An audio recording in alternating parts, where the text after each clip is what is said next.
English का mock two start करेंगे। First question है कि when did my school my childhood go, was it the day I cease to be 11। तो मतलब ये पोएम दिख रही है पूरी। तो इसमें से अब यहाँ पर क्वेश्चन है कि the central theme of the poem is, कि सेंट्रल थीम इस पोएम का क्या है कि चाइल्डहुड नेवर कम्स बैक, कि बचपन कभी लौट कर नहीं आता। आइडेंटिफाइंग द लॉस्ट चाइल्डहुड, कि जो खो चुका बचपन है उसे ढूंढना, उसको तलाश करना। उसके बाद है childhood is a Swift dream, एक स्विफ्ट ड्रीम है। The memory of the poets childhood, के जो पोएट है उसकी खुद की मेमोरी है बचपन के ताल्लुक से। तो क्योंकि इसमें पोएट खुद कह रहा है कि मेरा बचपन कहाँ गया, और मैं इसमें से जो जन्नत और दोज़ख के बारे में मुझे जब पता चला, जब उसने ज्योग्राफी देखा, तो ये सारी चीज़ें जो है ये माए माए करके इसमें लिखा हुआ हो रहा है। तो वो हिसाब से ज़्यादातर इसमें memory of the poets childhood ये कर देंगे फिलहाल। The poet dash when the loss his childhood, तो क्या हो गया पोएट जब उसकी चाइल्डहुड में लॉस क्या किया उसने, उसका बचपन खोने पर क्या हो गया।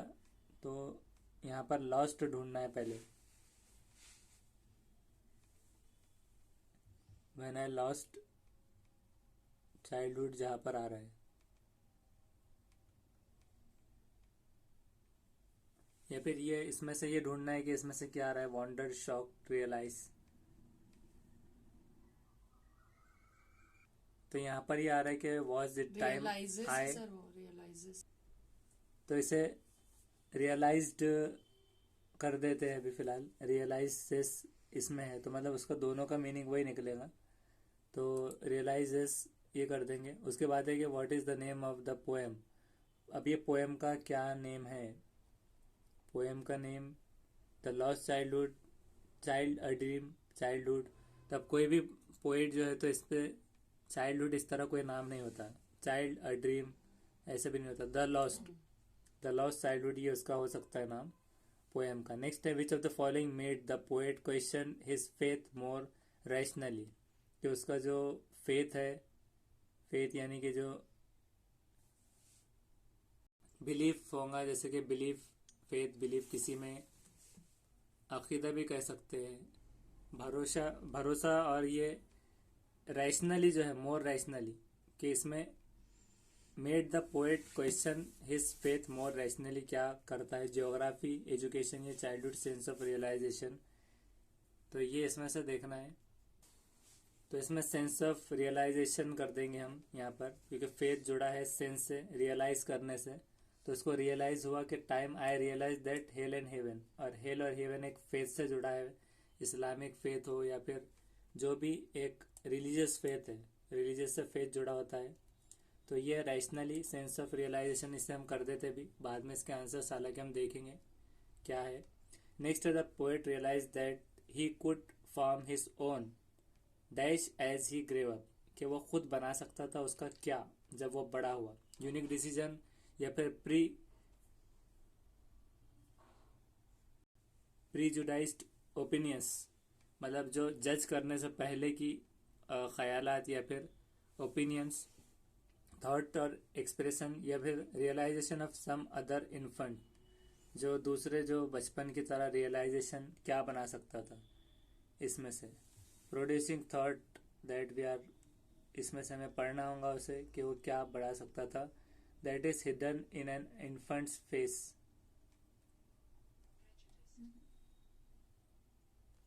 तो इसको हम प्रोनाउंसिएशन के हिसाब से प्रेज्यूडस्ड इस तरह से पढ़ेंगे, प्रेज्यूडस्ड ओपिनियंस।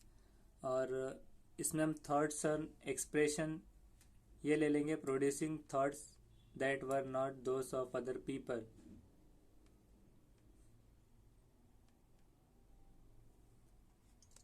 तो थॉट्स एंड एक्सपीरियंसेस हम इसे कर देंगे ओन माइंड अलोन। उसके बाद है next question number 6, the line was it the time I realise that hell and heaven is an example of which of the following. इसमें से किसकी एग्जाम्पल है was is the time I realise that hell and heaven. Alliteration की है, personification, metaphor या simile. तो इसमें line जिसमें was it the time realise that hell and heaven, तो ऐसे वर्ड जो शुरुआत में जिनके सिमिलर वर्ड आते हैं, ऐसा एच ही आ रहा है, इसमें भी H he, hello and heaven. तो इस तरह से जैसे कि ही बिल्ट अ बिग बोर्ड, तो बिग में भी बड़ा बी आ रहा है, बोर्ड में भी बी। तो ऐसे जो वर्ड होते हैं उसकी डेफिनेशन ये है कि यूज ऑफ सेम लेटर के वर्ड जो साउंड करते हैं बिगिनिंग ऑफ वर्ड में क्लोज टुगेदर होते हैं। तो एलिट्रेशन इसमें हो सकता है। और वैसे कंफ्यूजिंग है, पर्सोनिफिकेशन ये होता है कि इमेजिनेटिव, इमेजिनेटिव यानी कि हेल हेवन देखा हुआ नहीं लेकिन इमेजिनेटिव है। जैसे कि सन डांस कर रहा है, ट्रीज आर डांसिंग, और स्टार्स विंग कर रहे हैं। और उसी तरह से जो दूसरी चीज़ें होती है, तो बादल रो रहे हैं, तो वो पर्सोनिफिकेशन में ऐसे आता है। एक तो इसमें भी कंफ्यूजन है। मेटाफोर भी कभी कभार इमेजिनेशन का एक चीज़ होती है, वर्ड का इस्तेमाल। तो इसमें सिमिली में आता है लाइक या फिर जैसा, मतलब उस तरह से होना, किसी तरह से। जैसे कि face like a mask white as snow, snow की तरह वाइट, इस तरह से जो भी चीज़ें आएंगी तो ये सब इसके अंदर आएगा। तो इसे हम फिलहाल सेव करेंगे और नेक्स्ट क्वेश्चन की तरफ चलेंगे। नेक्स्ट क्वेश्चन है brain storming means. Brainstorming means to collect all kinds of ideas on a topic, to do some mental exercise, to make efforts to understand something, to give some kind of stimulus to the brain. Brainstorming का मतलब क्या होता है? तो इसमें से collect करना होता है कि आइडियाज़ किसी टॉपिक पर, या फिर कुछ मेंटल एक्सरसाइज करना, या फिर मेक करना एफर्ट्स अंडरस्टैंड करना समथिंग। एक हिसाब से इसका सही जवाब होता है कि अवेयर होना आइडियाज़ के किसी टॉपिक के related. To give some kind of stimulus to the brain, तो स्टिमुलस टू ब्रेन नहीं है, मेंटल एक्सरसाइज भी नहीं है। आइडिया ऑन अ टॉपिक को कलेक्ट करना ये हो सकता है, या फिर कुछ समझना, लेकिन समझने में आइडिया नहीं आएगा। Collect kinds of idea on a topic ये कर देंगे। या फिर इसका ऐसे भी हो सकता है कि to be aware of ideas on topic, इसे कर देंगे। नेक्स्ट करेंगे English is a dash to modern word, way path window door. English modern word के लिए क्या है? एक रास्ता है या फिर विंडो है। जवाहरलाल नेहरू ने इंग्लिश को एक विंडो कहा था मॉडर्न वर्ड के लिए, तो इसे हम विंडो फिलहाल कर देते हैं। उसका राइट आंसर हम बाद में देखेंगे। नेक्स्ट है action chain is one of the way to develop. तो एक्शन चेन के जरिए हम प्रोनाउंसिएशन कर सकते हैं, राइटिंग या कन्वर्जेशन। तो इसे हम कन्वर्जेशन कर देंगे। नेक्स्ट है dash is a prerequisite to learning language, motivation, knowledge, words and their meaning, knowledge of grammar, या फिर reading stories. Prerequisite of to learning English, इसमें से क्या होता है कि मोटिवेशन जो हौसला अफजाई होती है वो है, या फिर knowing words and their meaning. तो नो करना यानी कि ये एक प्री रिक्वेस्टी, मतलब पहले लर्निंग से पहले, कोई लैंग्वेज सीखने से पहले क्या लगता है, तो वर्ड्स और उसके मायने नहीं लगते, नॉलेज ऑफ ग्रामर नहीं लगता, स्टोरी पढ़ना नहीं, ये सब बात के प्रोसेस है। प्री रिक्वेस्टी में आएगा मोटिवेशन, हौसला अफजाई होना चाहिए किसी लैंग्वेज को लर्न करने से पहले, तो मोटिवेशन हम इसे करेंगे। Which aspect of writing skill is the most important? Good environment, writing expression of their experiences, a written response to the teacher at work, mechanical beautiful writing in practice. इसमें से कौन सा एस्पेक्ट राइटिंग स्किल के लिए बहुत ज़रूरी है, इंतहाई ज़रूरी? क्या वो राइटिंग स्किल है, एक्सप्रेशन है, रिस्पॉन्स है, या गुड इन्वायरमेंट? इसे हम फिलहाल 4 कर देंगे कि मैकेनिकल ब्यूटीफुल राइटिंग प्रैक्टिस, के राइटिंग की प्रैक्टिस होना। रिटर्न रिस्पॉन्स यानी कि सिर्फ एक टीचर को वर्क दिए तो बता देना। Return expression of their experiences, के लिखकर उन्हें बताना। और गुड इन्वायरमेंट, एक अच्छा माहौल तैयार करना। तो राइटिंग स्किल में ब्यूटीफुल राइटिंग प्रैक्टिस होना चाहिए। इसे करके हम थोड़ी देर रुकेंगे। तो फोनिक का मतलब साउंड में आएगा कि लेटर साउंड जो होता है, लेटर साउंड नॉलेज, अल्फ़ाबेट से लिखा हुआ होगा, सिंबल अलग रहेगा, इसे हम साउंड करेंगे। नेक्स्ट है the reading by teacher before the class is known as teacher reading, simulation reading, model reading, all of the above. के टीचर जब रीड करता है क्लास से पहले तो क्या वो टीचर रीडिंग कहलाता है, सिमुलेशन रीडिंग कहलाता है, या फिर मॉडल रीडिंग के जैसे लेसन प्लान में जो होता है वो, या फिर सारी चीज़ें आएगी। इसे हम मॉडल रीडिंग कर देंगे, मॉडल रीडिंग करेंगे। नेक्स्ट करेंगे formative assessment and evaluation focus on dash of learning. Formative assessment जो होता है, फॉर्मेटिव जांच, तो वो किस पर फोकस करता है, इवेल्यूशन किस पर फोकस करेगा, स्टूडेंट के नॉलेज पर। वैसे तो वो फोकस करता है जो वो लर्न करेंगे, तो सिर्फ प्रोसेस पे करेगा या प्रोडक्ट पर, या प्रोसेस एंड प्रोडक्ट दोनों चीज़ों पर।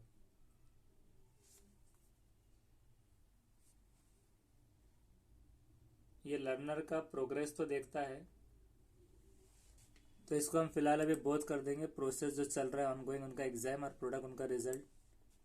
नेक्स्ट है learners are involve in individual activities, pair work, group work, and whole class work because these provide the learners enough opportunities to relax in language classroom, have the sole aim of introducing variety in a language classroom, enable to already overworked teacher to preserve her energy, thereby becoming more effective, या फिर afford the learner opportunities to use the language in focused manner for real life interaction। तो इसमें से ये क्या रहेगा, first ये है कि प्रोवाइड करना लर्नर को इनफ अपॉर्चुनिटीज़ के जिससे वो रिलैक्स हो सकते हैं लैंग्वेज क्लासरूम में, और दूसरा है कि सोल एम उनका इंट्रोड्यूस होना चाहिए क्लासरूम में लैंग्वेज, और इनेबल करना ऑलरेडी ओवरवर्क टीचर को, प्रिजर्व करने उनकी एनर्जी बचाने के लिए मोर इफेक्टिव काम करने। तो individual activities pair group work में क्या करता है, अफोर्ड करता है लर्नर को opportunities to use the language focus करने के लिए in manner of life interaction में। ये सीटेड जून 2011 का पेपर 1 में ये आया था क्वेश्चन। नेक्स्ट है, इसे सेव करना है। The main purpose of assessment is to measure achievement of learner, to give practice in writing, to improve the teaching learning process, to decide pass and fail. जांच का टेस्ट लेने का main मकसद क्या है कि मेजर करना अचीवमेंट लर्नर का, कि कितना उन्होंने पढ़ा है, या फिर प्रैक्टिस करना सिर्फ राइटिंग की, इम्प्रूव करना टीचिंग लर्निंग प्रोसेस, या डिसाइड करना पास हुआ या फेल। तो इसका फर्स्ट है कि मेजर करना अचीवमेंट लर्नर का, कि कितना उन्होंने पढ़ा है एक कोर्स टर्म के अंदर। नेक्स्ट है oral composition develops confidence, creativity, ability, speaking ability, all of this. कि जब ओरल कंपोजिशन हम करते हैं, ओरल टॉक, तो ये क्या डेवलप करता है, क्या वो कॉन्फिडेंस डेवलप करता है बोलने से, या फिर क्रिएटिव एबिलिटी कि कुछ क्रिएटिव करना, या स्पीकिंग की एबिलिटी। तो स्पीकिंग तो आती है, कॉन्फिडेंस होता है बिल्ड, क्रिएटिव इसके अंदर एक है। तो दो चीज़ें अगर इसमें हमें मिल रही है तो अभी हम फिलहाल इसे ऑल कर देंगे, ऑल करके हम इसे आगे बढ़ेंगे। नेक्स्ट है the language laboratory helps the student to develop dash skills, listening and speaking, speaking and writing, writing and listening, listening and reading. Language की लेबोरेटरी हेल्प करती है स्टूडेंट को क्या बनाने, कौन सी स्किल्स बनाने। लैंग्वेज लैब जो है तो प्रोवाइड करती है प्रैक्टिस एक एनवायरनमेंट में इंटरेक्टिव वे में एक्वायर करने 4 मेन जो चीज़ है।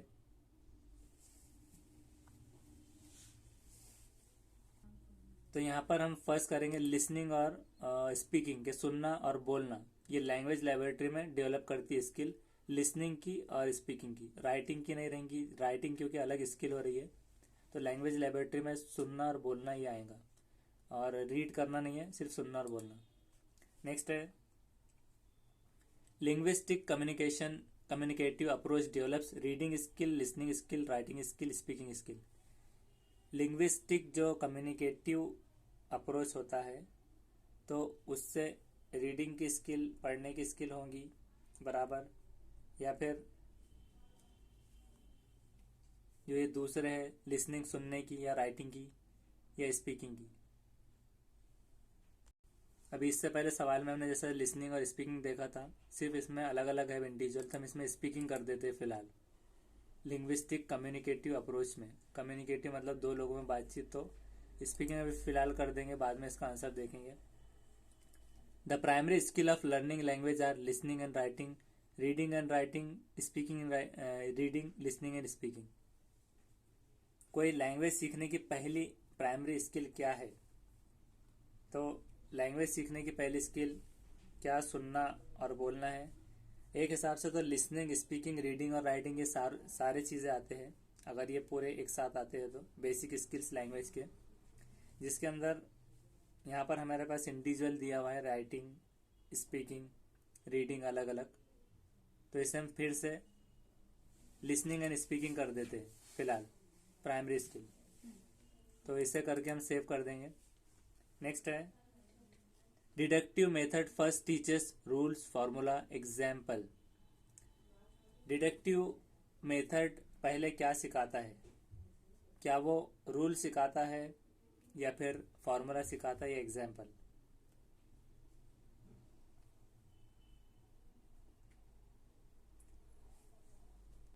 तो फर्स्ट इसमें डिडक्टिव मेथड एक ऐसा जो स्टार्ट होता है कि लर्नर को पहले रूल्स बताना, उसके बाद एग्जाम्पल देना और प्रैक्टिस करवाना। तो हम रूल ले लेंगे इसमें फिलहाल फर्स्ट।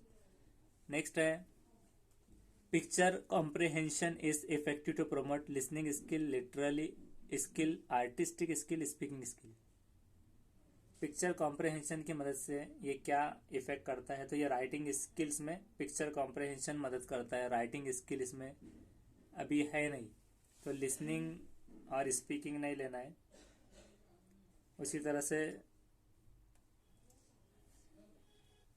इसे हम फिर फिलहाल स्पीकिंग स्किल कर देते हैं। नेक्स्ट है if a longer piece of writing is brief, complete in third person without digression and emotional overtone.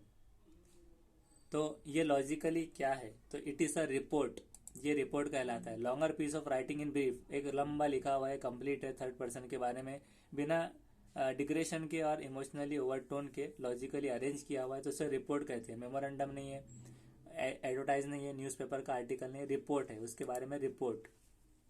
While writing one of the cohesive devices used is imagery, ellipsis, content word, proposition.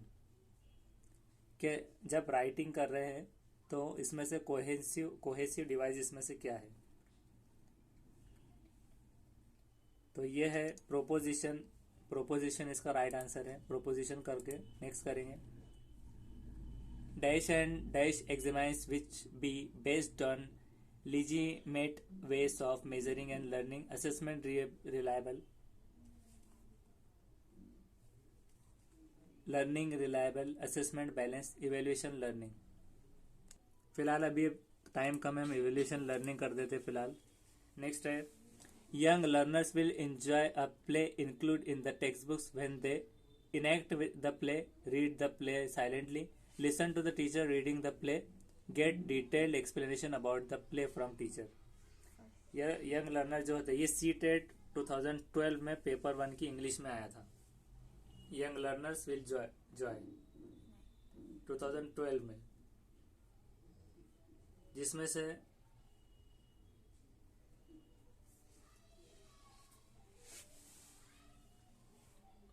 उसका right answer ये है कि जो enact the play, enact the play का right answer है कि जो है प्ले इन टेक्स्ट बुक्स, वो इनेक्ट करेंगे प्ले को, रीड नहीं करेंगे, लिसन टू टीचर नहीं, गेट डिटेल एक्सप्लेनेशन नहीं, इनेक्ट द प्ले। नेक्स्ट है 45 सेकंड है बस बचे हुए। Language skill are best learned only through written test and assignment if they are taught in integrated manner with the help of challenging and mechanical language drill when they are introduce in isolation, one skill at a time. कि language skill best कब सीखी जा सकती है? तो ये भी CTET 2012 में जनवरी में पेपर 1 इंग्लिश में आया था। लैंग्वेज स्किल टाइम अभी ख़त्म हो रहा है, इसे हम देख लेंगे अभी फिलहाल। लैंग्वेज स्किल तो ये था if they are taught in, ये वाला कर देंगे। और यहाँ पर 4 सेकंड में अभी 3-4 क्वेश्चन रह गए थे, इसे हम बाद में देख लेंगे जो छूट गए हैं। तो ये हमारे अभी 16 करेक्ट है और 11 इनकरेक्ट। अभी हमारे जो क्वेश्चन छूटे थे उससे हम देख लेंगे। छूटे हुए क्वेश्चन ये ग्रे कलर में आएंगे। तो हम सेकंड वाला छूट गया था, ये देखेंगे कि when young learners are asked to read text silently, छोटे बच्चों को जब कहा जाए कि उन्हें रीड करना है text silently, they should be instructed, उन्हें क्या इंस्ट्रक्शन देना चाहिए? The infer the meaning of the new word from the context and the read with comprehension, के इन्फर कीजिए मीनिंग न्यू वर्ड्स का, न्यू वर्ड्स को उसकी डिक्शनरी वोकेबलरी बनाइए और कंटेक्स्ट के हिसाब से रीड कीजिए कॉम्प्रिहेंशन के हिसाब से। Stop reading when ever they encounter a difficult word और फ्रेज, तो ये नहीं करना है स्टॉप रीडिंग। टू पे special attention grammar item use in the passage, तो ये यंग लर्नर के लिए ग्रामर का आइटम पर अटेंशन ज़रूरी नहीं है। और रीड फास्ट, बहुत ज़्यादा ज़ोर से पढ़िए, even if they don't comprehend the meaning, उनको मीनिंग ना भी पता हो तो पढ़ते जाना है, बस ये भी नहीं करना है। तो इसका राइट आंसर है कि to infer the meaning of new words from the context and read with comprehension. Next है question number 3, language is learn through, language किससे सीखा जाता है? इमिटेशन। इमिटेशन का मतलब क्या होता है? इसमें पहला है कि स्पीकिंग मतलब बोलना, और लिसनिंग मतलब सुनना, और रीडिंग मतलब पढ़ना। तो इमिटेशन, जैसे कि इमिटेशन ज्वेलरी आती है, तो इमिटेशन मतलब नकली, तो नकल को बोलेंगे इमिटेशन, नकल। तो नकल करके, यानी सामने वाले ने जो बोला है तो उसके हिसाब से उसकी नकल करने के बाद वो बोल सकते हैं। तो ये इस तरह से लैंग्वेज सीखी जा सकती है। नेक्स्ट है क्वेश्चन नंबर 12 जो रह गया था, the steps of evolution approach are the, steps of evolution क्या क्या है? लर्निंग एक्सपीरियंसेस, लर्निंग का एक्सपीरियंस मतलब सीखने का तजुर्बा, चेंज ऑफ बिहेवियर, बिहेवियर में change, objectives, all of the above. तो ये ऑल ऑफ द अबव इसका राइट आंसर है। स्टेप ऑफ इवोल्यूशन के ऑब्जेक्टिव भी रहेंगे change of behaviour, learning experiences, all करना है।